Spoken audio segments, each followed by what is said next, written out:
Hello all, this is Dr. Dave Maslak talking to you about reciprocity.com. The E is written with a 3. And in this particular video, I want to talk to you about whether PhD supervisors get paid and why we do the things that we do. So if you don't know me, I am an associate professor of innovation strategy and entrepreneurship, and I created this whole reciprocity project to give back as much as I possibly can. There were so many people that helped me out that I wanted to pay the favor forward and help you out. So I created this sort of sharing economy proofreading platform, still working on it, still trying to build it out, but also doing these YouTube videos of asking and answering all sorts of questions about graduate school. All right, so do supervisors get, or advisors, it depends on where you're from and what you're saying in terms of which one is which, but do they actually get paid for the work that they do? And it turns out that we actually don't get paid for doing that explicitly. I don't know too many people that actually get it explicitly paid to be an advisor. I have heard through the grapevine that there might be institutions that might reward you for placing a PhD student at a good institution. So if they actually went and for example, if they placed at a higher institution, they might get paid an extra few $1,000s or something like that as a bonus because it looks good for the institution. I don't know where that is. It's a rumor, but I have heard that's happened. But normally the way that people get, so there's different reasons why you might be a PhD supervisor or doctoral supervisor.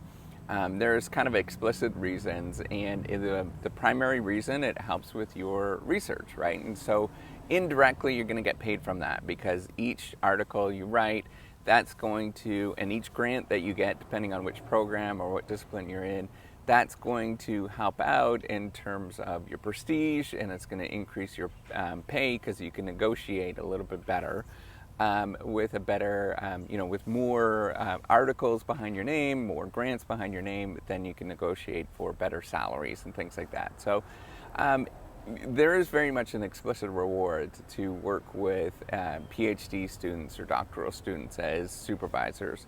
And normally what that involves, if you didn't know, it is kind of like a coach more than anything in terms of guiding the direction of people and helping them go into one direction versus another. And it's very much just kind of, apprentice role where you are just kind of teaching somebody what you know. And you're just kind of guiding them along through the process just to help them get through the process a little bit quicker. So sometimes PhD advisors have extra resources or a lab or, different financial resources. Maybe they have, often it's the prestige or the status that is associated with them, because they can get contacts and networks and things like that allow them to allow the PhD students to get access to people that they wouldn't have normally got access to without them. So that's a really important thing that you do get access to. So why is it that PhD supervisors, PhD advisors do what they do? If they don't get paid, at least explicitly get paid for the things that they're doing. There's a roundabout way of getting paid through greater publications, and some people are motivated by that.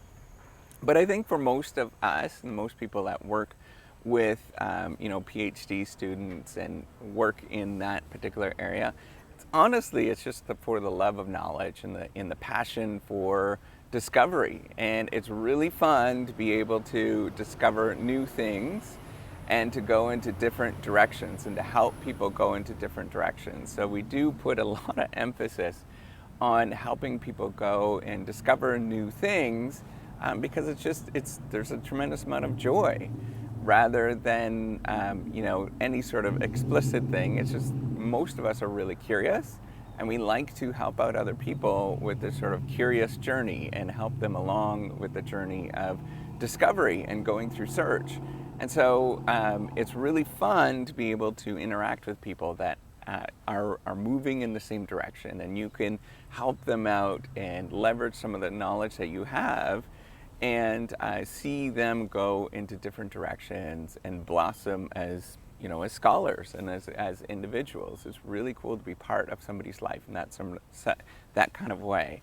And often, if you see people that have been doing it for a long time, I'm really young, but people that have been doing it for a long time, they almost, they almost have, it's almost like children that they have, their accolades that they have, right? That they've interacted and worked with these people for so long that, over the course of 30 or 40 years, and you've seen that these children, that blossom and grow in different directions. It's a really fun thing.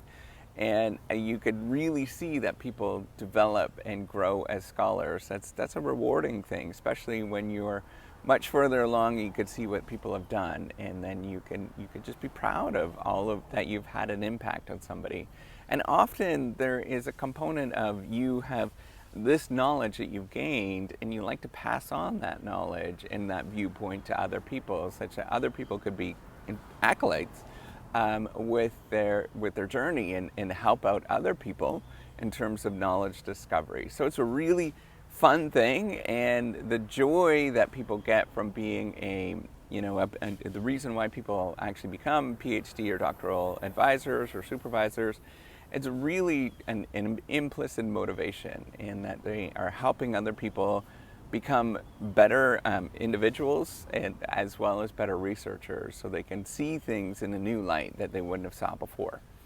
All right, so if you like this video, give me a thumbs up. Do appreciate it. Do subscribe to the YouTube channel.